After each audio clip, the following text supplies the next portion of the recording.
announce it so you can access it. Okay.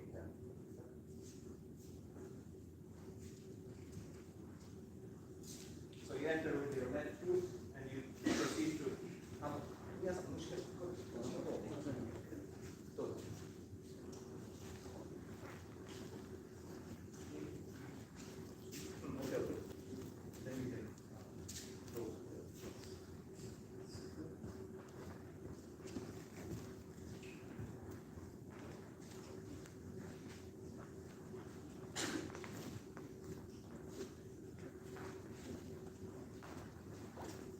You can turn around.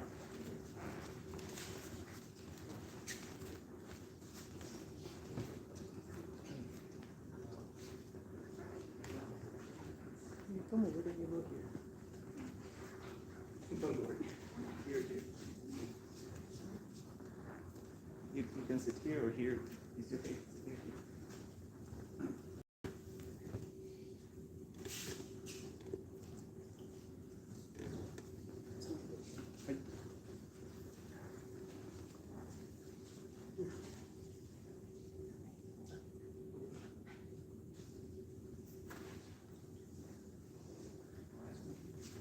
Okay. Don't be afraid. We are not using stick. I know that some people come to be hit by a stick and then they are really disappointed. Why didn't you use a stick? But I'm sorry, no sticks here. Okay. So thank you very much for coming. We are going to have sitting together with you. Please maybe sit on the cushion first, and then I will tell you how to sit. Some of you first time, yes, first time and first time. So let's keep it very beginner's mind kind of approach. So I will explain to you how to sit, and then we can sit together. Okay.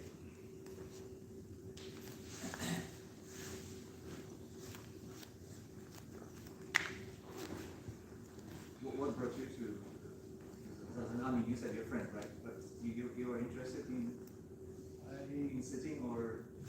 I was interested. I think I was just more generally interested in forms of meditation. Mm-hmm. So you do something from time to time? No, this is the start of the journey. Mm-hmm. And in the place where you live, where do you live, you said? So I am in Saitama. Okay. So there are lots of temples there. Lots of meditation. and you said you wanted to compare. Yeah. Yes.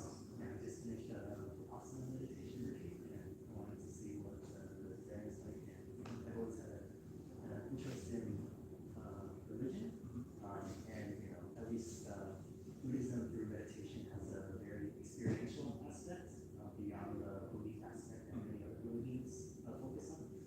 So like just try meditation and see if what insights into spirituality or the world I can get. Mm-hmm. And in the States, where exactly you live in the States? Currently live in Chicago. I'm originally from San Francisco. Okay. Oh, so neighbors. You can practice together. The skis also. Hello. You're lost. Do you have a cushion? Can I just use this one? And you can. Yes. Where are you? Ah, yeah, that you. Where are you from? I'm from, you mean my nationality or? Where? I'm from Taiwan. From Taiwan. And this is your first time with Zazen? I've done that when I was a child. Oh, So when it you was were a like child. more than 20 years ago. Mm-hmm. And you live in Taiwan, or you? When I was in Taiwan. Okay. And what do you do in Japan?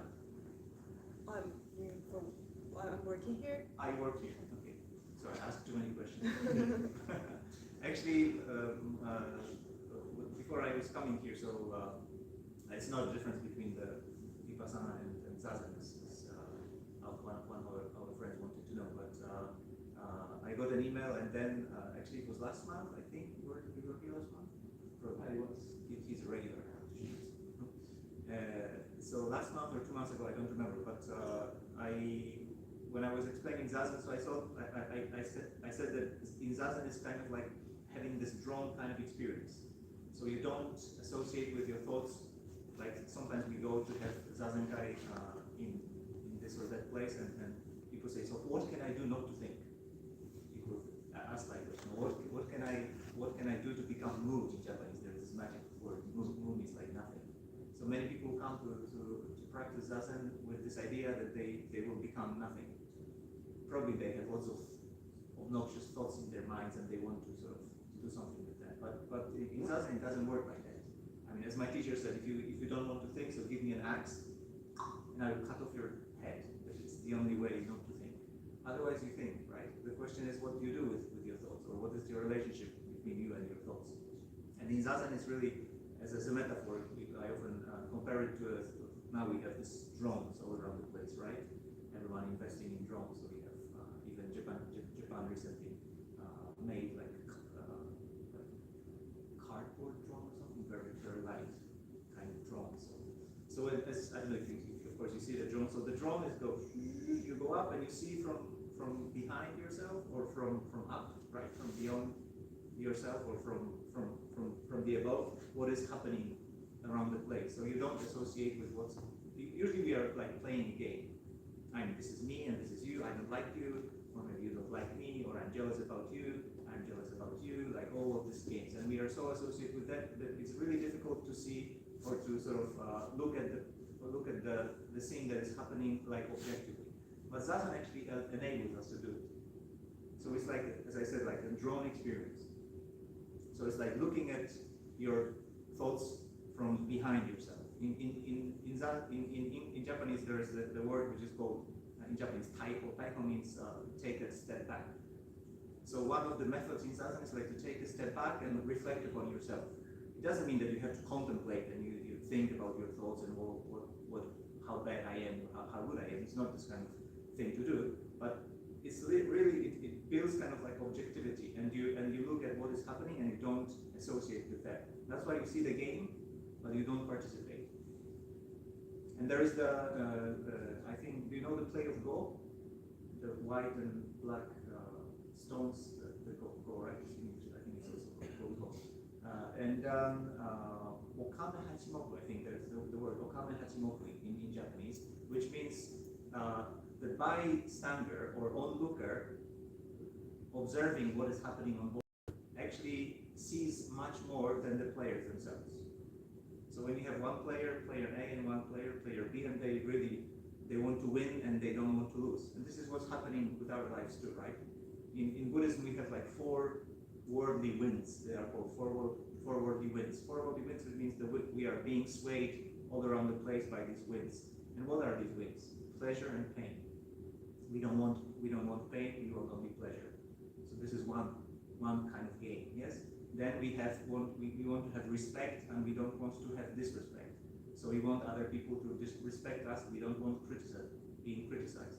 Then we have winning and losing, right? Then we have nice, not nice. So this framework within this 8 worldly winds, as it is called in English, in Buddhist terms, it's really the framework that we live in a different kind of dimensions in our life. When you look actually how you behave or what you do in your life, it's all about these 8 winds. I like you, I don't like you. I want to be praised by you, I don't want to be praised by you. I don't want to be criticized, but I want you to respect me. I don't want pain, of course, I want pleasure. I want things to be nice, I don't want to be nice. And you say like, well, it's normal. Well, it's normal, but it's not dharmically normal. This is the pattern, the mind pattern that we all have. And it's exactly in the same game when we have the Go game, or different other board game, it's the same. So you don't want to lose and you want to win, right? The opponent also wants to win and doesn't want to lose. So they see only partially what is happening. But when you are a bystander or onlooker and you look from beyond the game or from beyond the board, so actually you see more than the players themselves. And it's called Okame Hachimoku. So it's the same as this drone experience. So Zazen actually plays a very similar role. It enables us to see what is happening, but without being involved in what is happening. So it's like leaving the game and seeing it from the distance. This is kind of attitude that we take in Zazen. So we don't contemplate things, we don't try to analyze them or do anything with mind, but we leave the mind. We leave the mind and we just observe what is happening. And you can laugh at yourself. Right? You can cry at how stupid you have been, or what you have been doing, right? But you see literally what is happening within your mind. But you don't, like when you have kids. Do you have kids? Anyone? Yes. more than one kid and they fight in the room, yes? So you can open the door and say, shut up, you bastards, and then you just take your toy and get it out of here or something. Or you can just leave them for a while. And then after 5 minutes, you open the room, oh, they're so nice. And playing with one another, oh, this is my toy, this is not my toy, soldiers, blah, blah, blah, blah, blah. But you don't identify with them, right? So it's the same with our thoughts. If we identify yourself with your thoughts, then you have a problem. Because you think that I have to do it, I have to prove, I have to be this, I have to be that. But when you leave the room and when you see from the outside and you see the kids playing or sheep, when you have the sheep also, right? When you are, what's it called, the person who is taking care of sheep, shepherd, yes? So you can be like a shepherd, yes? You don't go with a stick and, oh, you stupid sheep, and you give a hit to this or that sheep. It doesn't work like that. You have meh all around the place. But when you take a step back and you look from the outside, then you know the sheep calm down and they play with one another. So it's exactly the same with this drone activity or this drone kind of dimension that we take in Zazen. And it's really, really important. Otherwise, you're playing your own game, and you sit and you analyze, you contemplate, you try to plan something, you design, and you have you put just another layers to the same game that we call life. But then you have to take a step back and you look from the outside. That's why in Zen, when in Japanese culture, for example, when you have genkan, the corridor and entrance corridor, yes, the entrance hall. So then you always leave your shoes. You don't go into the Japanese house with shoes, right? You always leave shoes at the entrance gate. And exactly is this metaphor in Zen for leaving your shoes behind. In the same way when you enter the Zazen, you leave your shoes behind. In other words, you leave whatever you have been thinking about yourself until now. You just leave it behind and then you sit with completely tabula rasa kind of thing, kind of state of mind, like a slate state of mind. And this is what I said, I think, last time to months ago about this drone kind of experience, which is really, really necessary. So this is called like cushion experience, right? But when you go back home, and then again, what you have your life off the cushion. Yes, we don't have cushion now, so we sit on the cushion. It's very nice. But when you go home, it's just enough that you go on the train and someone step on your foot. What happens? And then again, you become a demon again, right? And then the reactive mind comes back again. So in Zazen, it's not about being reactive, but being responsive. So our practice teaches us how to be responsible. In other words, it cultivates the ability to respond to situation. Whether your wife meets you, or maybe your husband meets you, or maybe you meet your boss, or maybe you meet your friend who doesn't like you, or maybe you meet your friend who loves you. How do you respond? From which place do you respond? So response is completely different than reaction. Reaction is always like, I like you too. I don't like you, I don't like you. This kind of like reaction. No deeper thought behind it. But when you have this response, it comes from a completely different place. You have the strength within you, or you have the spaciousness within your mind to actually respond wisely. And this is actually what Zazen teaches us when we sit and we don't do nothing. We don't involve ourselves into the game. But then at the same time, it's not like stupid sitting, which is sitting and then it's a waste of time. Not like that. It has to be impregnated with this wisdom aspect.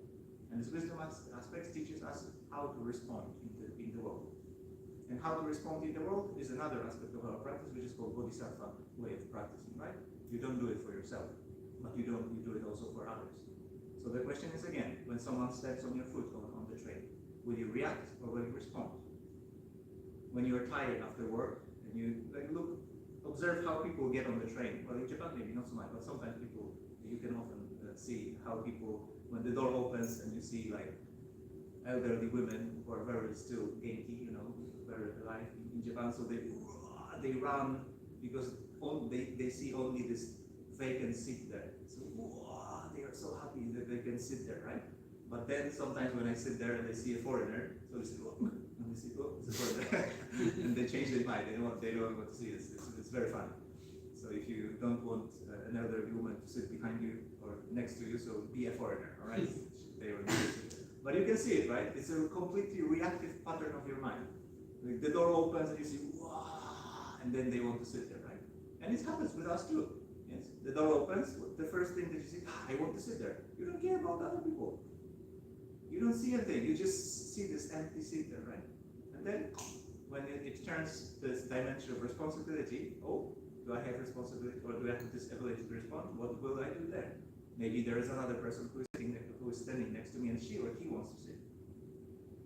So then, okay, you take a step back and say, oh, those, please, that's it. Yeah.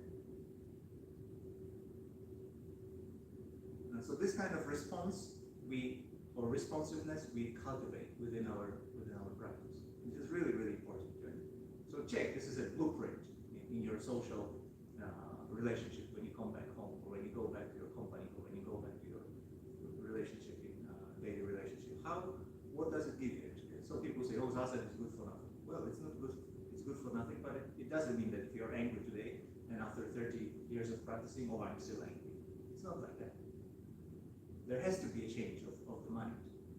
As one of my teachers said, what is the true Buddha Dharma? He said, the true Buddha Dharma is the Buddha Dharma is true when it changes your mind. When you see that something is different, yes?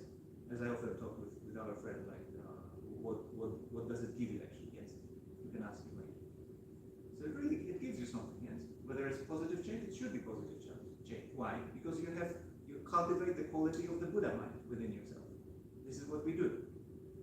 You leave your humane, or you leave your sort of ordinary mind, and you change it. You transform it into the mind full of qualities of the Buddha. And what are the qualities of the Buddha? The qualities of the Buddha are mindfulness, compassion, wisdom. Yes, thinking about others. Yes, all these things are things that we have to cultivate within our practice. So it's also related to this awareness of what we are going to do. And this again. How do we do it? Well, we take a step back and we don't really try not to interfere with what's happening, at least when it comes to our formal practice. But we leave things as they are, but we observe. We are the silent observer behind it. And this is this drone kind of experience that I mentioned before, yes. So really I would like you to remember about it. Because sometimes you see like you just sit and 20 minutes, I feel pain in my legs, 30 minutes, they are looking, okay, and take a picture and put it on Instagram. Oh, I did that. Not like that, right? It's not like that. No. All right. So I will explain to you how to sit Zazen. At least those who are doing it for the first time. So please listen attentively. As you can see, our friend is already in deep enlightenment state.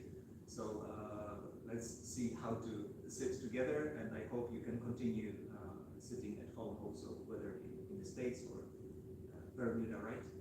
Or wherever you are from. Okay, so we have this cushion, which is the most important thing for our practitioner, yes? For practitioner. So this is called zafu, and we are going to use it to sit. So in my case, there is no white stripe. I think in the cushions there is a white stripe. So be careful that the white stripe is at the back. Okay. So when you sit, don't sit like that with your white stripe, but it has to be at the back. Okay. So make sure it's at the back. And in this tradition, we sit facing the wall. So you're going to sit facing outwardly, but just stay for a while. So I will show you how to sit. At least those people who do it for the first time. And then after I explain, you can stand up and we can sit facing the wall. Okay, all right. So the first thing that you do when you come to the cushion is to bow to the cushion. So you put your hands together, you bow to the cushion, then you turn around again, you bow to the cushion, and then you sit. Okay, you're already sitting, so you do it later. And then comes the most difficult part with legs. Yes, so I will show you how to fold legs from the easiest position to the most difficult one, and you can choose the one that is the most suitable for you. So the most suitable or the most accessible position for those of you who are doing it for the first time is called the Burmese position. So you have one leg and the other leg like put parallelly, yes, in front of the other. Okay, so try to sit like that. And the most important thing is, as you can see, some of you have knees floating in the air, yeah, like this. So this is actually a bad thing to do. So what you have to do, slide down a little bit on the cushion so that you sit on the edge of the cushion, and then naturally your knees are on the floor. Otherwise, if you sit like that, so you will sit.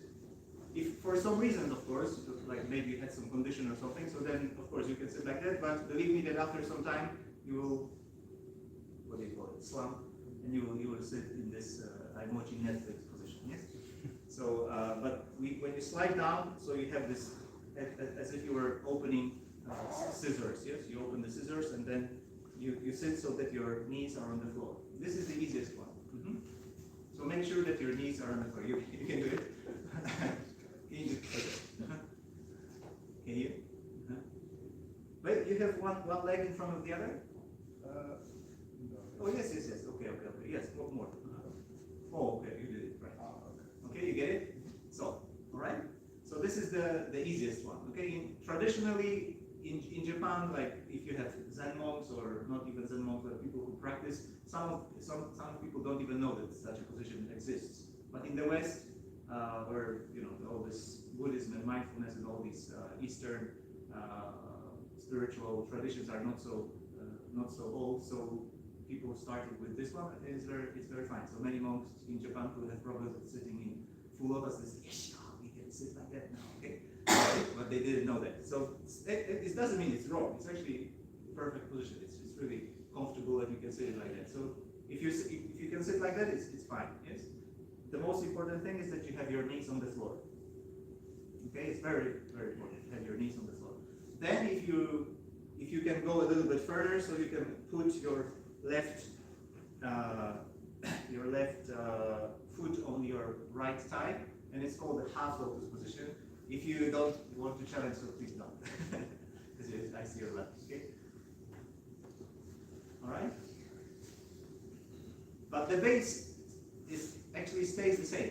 So you have again your knees on the floor. It doesn't change anything, and you can sit like that. Yes? This is a half lotus position. Yes. And again, it's stable. You can leave it. You can leave it like that.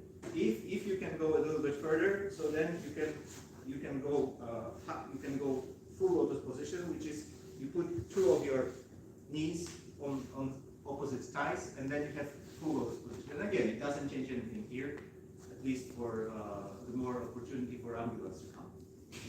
If you do it too abruptly, yes, with traffic here. Okay? But whichever position you take, please make sure that your knees are on the floor. Okay? It's the most important thing. So when you make sure that your knees are on the floor, put your hands on your knees and feel for a while. How do you feel actually? Now a thought appears in your mind, oh, I'm going to spend in this position for like 20 or 30 minutes. Oh my gosh, okay? Will I survive? Yes? But try. Put your hands on your knees. You don't have to do anything. And stay for a while. Don't stay, but sit for a while like that. And then imagine that someone is pulling you by the crown of your head and is pulling you really up to the heavens, to the sky. And as I always say, I have a big nose, so not someone not pulling you by your nose, because some people sit like that. So not like that, but by the crown of your head. If someone is pulling you by the crown of your head, so then naturally your back part of your neck is straightens, and then your position or posture looks much better, right? Than like this. See? But don't sit like, I'm an American soldier. Yes, sir. Kind of thing, right? But remember about this pliancy or softness. As some teacher said, you have to be as soft as a new bamboo sprout. Have you seen a bamboo sprout or a bamboo basically? Yes, I live in a bamboo grove actually. So there are lots of bamboos behind my house. And sometimes when tsunami but typhoon comes, so very beautiful sound of the bamboos. But they are so strong, right? But they don't crack, right? Well, sometimes they do, but they They don't bend. Why? Because they are very pliant. Yes. So this pliancy of a bamboo is actually can be a metaphor for our mind, or our body. When we sit like, I came here to be enlightened. I will prove to you. Okay? Right? No, but just really relax. Just get to relax. As I said, like leave your shoes behind the door. Relax. If you feel any tension in your back or your shoulders, so let it go and see. Feel how you feel in this body, in this physicality.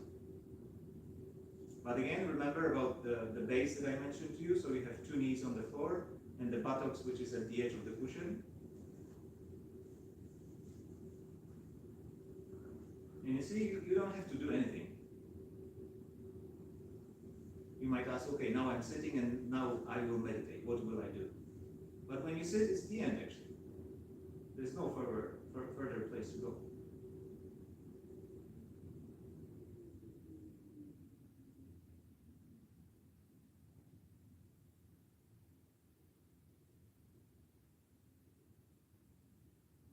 Okay?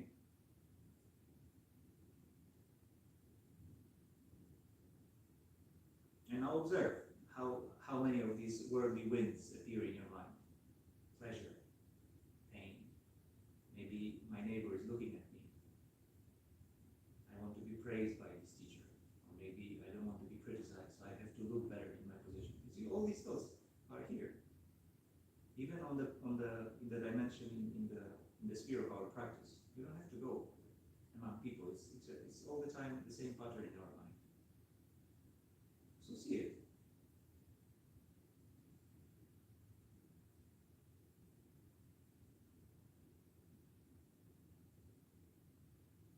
And don't close your eyes.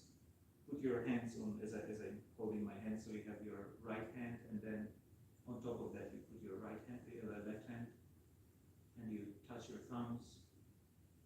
And ideally, you don't have to do anything with your mind, but ideally, I like to say that you put your mind on the palm of your left hand, so behind the navel. You don't have to concentrate so much, but maybe for some reasons you're distracted or you have so many thoughts, so you can imagine or can have this feeling from that your mind is placed in the palm of your left hand. And you breathe through your stomach.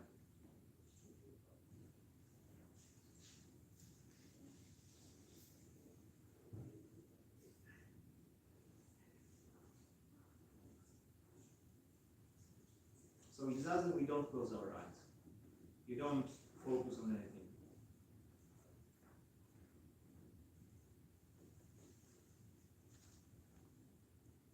You're going to sit facing the wall, so you don't have to worry about looking at your partner.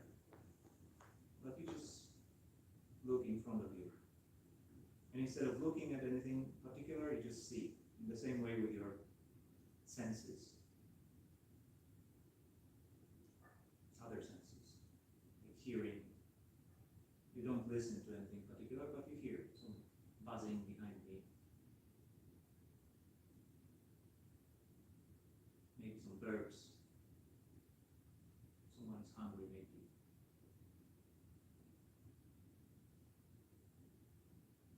Then smell the same. The incense smell, maybe some perfume.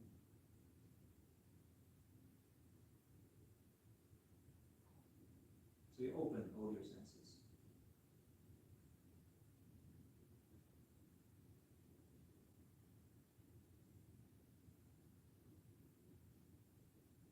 And you breathe. Whether it's a long breath, let it be a long breath. If it's a short breath, let it be a short breath. In one of the classic texts, it says that the real way unfolds in the place between one in-breath and out-breath, with no distraction between them. So I often say that try to see how much joy you can find between such a simple thing as in-breath and out-breath. We don't have our smartphones, iPads. You just breathe in and breathe out. So boring, the most boring thing in the world. So how do you feel in boredom? Maybe we can enjoy it. In breath and out breath.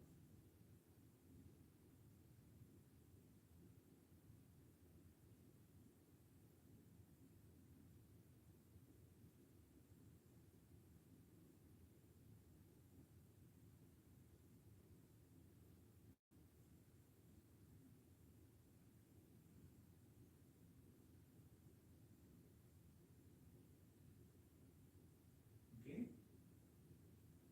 So let's try to stand up. Sorry to interrupt you. And let's start from the beginning. So when you get up from your cushion, first make a bow to the cushion, and then make a bow to your friends, and then we can sit facing the wall. Okay? So once again, when we have the cushion, so first you bow to the cushion, then you turn clockwise, and then you make a bow to your friends. All right? And then, as I said, you can sit. Be careful with this white stripe so that it's at the back. Make sure it's on the back. So when you can sit you can sit like this, or when you want, you can sit like that and then turn around on your cushions. It's up to you. Okay? All right. So please.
stand up, put your hands on your knees and sway a few times from left to right.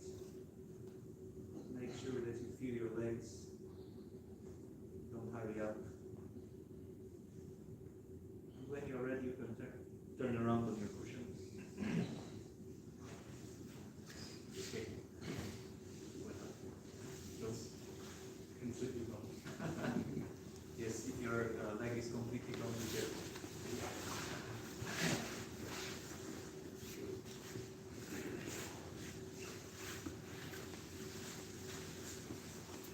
How is it? How is it? You were sleepy?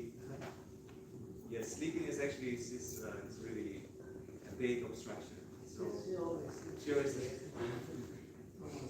yeah. I mean, if you have pain in your legs, it keeps you going in a way. Of course, it's painful, but you know it's more like sharp. But when you're sleepy, then it's so you're like really. So if you're sleepy during a period of sitting, like well, if you sit together at home, so you can slap her or wake up. But if you sit alone and then if you're sleepy, so it's better to just get up and wash your face or at least your eyes. That's why before Zazen it's good to actually wash your eyes. Ideally, wash your feet and wash your eyes, or wash your eyes and wash your feet. So it's ideally, but if you don't wash your feet, so at least wash your eyes and put some cold towel on your face and really. So then it's really refreshing and it's much better because when you're drowsy in sitting, really, it's just, you know, it doesn't make sense at all. So sleepiness is, sometimes I talk with my friend and he said like, well, if I'm sleepy, I sleep. Well, of course, if you're sleepy, but not in Zazen, okay?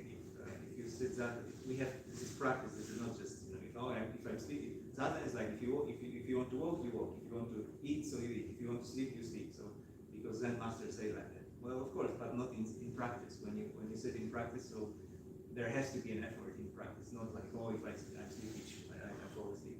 This is the end of practice. So, it's nice to wash your eyes or face or take a cold shower or just stand up and walk for a while. Today we, because of my a little bit longish talking, we didn't have walking meditation. But usually when we have sitting meditation, the Zazen, then we have a break for like 5 or 10 minutes for walking meditation. It's called kinkin in Japanese. So sometimes we do it here, sometimes we don't. But today we didn't do it. So if you sleep, it's also good to have walking. Do you walk also? Do you have walking part at home? Mostly I'm sitting. Mostly, yeah. Sometimes I do walking, but when I'm doing outside. Oh, okay. Yes. So then it's good to stand up and just walk for a while. It also happens. Okay. All right. Thank you for joining. And I think the next meeting is next Tuesday. I don't know. It's very short. Very short. So today is Thursday, right? So next meeting is on Tuesday. If you're still here, at least those who are visiting, so you're welcome to come. And I hope you can take this Zazen home and you will do it more or less regularly. Okay? Thank you very much for joining. And we are going to have some tea. And then when you stand up, so fix your cushion first. So give it some massage. Leave it as if no one ever sat on there. And last thing that we will do, so when you get up, once again, bow to the cushion, and then turn clockwise.